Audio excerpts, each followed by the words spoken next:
We're just outside the village of Ntamuganga, which is full of hundreds of people who've been forced from their homes by recent fighting. There's also a unit of UN peacekeepers and hundreds more Congolese soldiers. And they're here because just over this hill are M23 rebels, right on the border with Rwanda. Now, according to the UN, there are only about 800 soldiers up there, and yet they've moved in about 1,000 more of their own reinforcements. The Congolese have moved several thousand more troops as well up into this area. And doesn't seem to make a great deal of sense. Until you ask the Congolese why they're fighting, they say it's not just because they're taking on the rebels, but they say they're taking on the Rwandans themselves. Now, according to a recent UN report, there is evidence that Rwanda has helped organize, finance, and supply those rebel troops.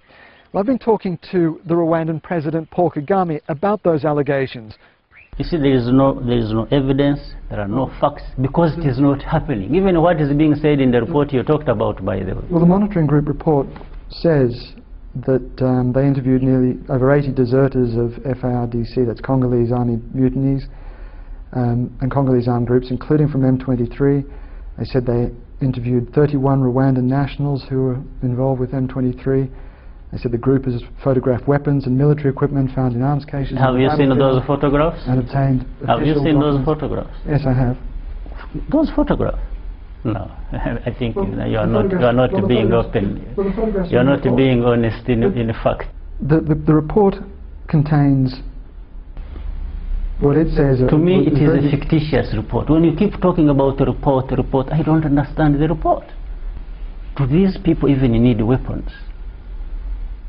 They've been deserting with weapons. They are coming from government forces and moving with weapons. I don't have to give anybody weapons. It doesn't make sense. Secondly, this so-called rebellion in fact stands for nothing for us. If somebody just tried to think reasonably, what would Rwanda be looking for in this mess? Previously, we are working with the government. We are doing what we needed to do with the authorization, working together. What else would we be looking for?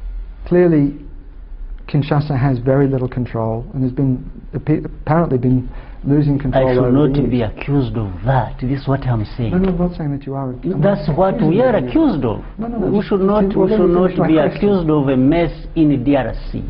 Period.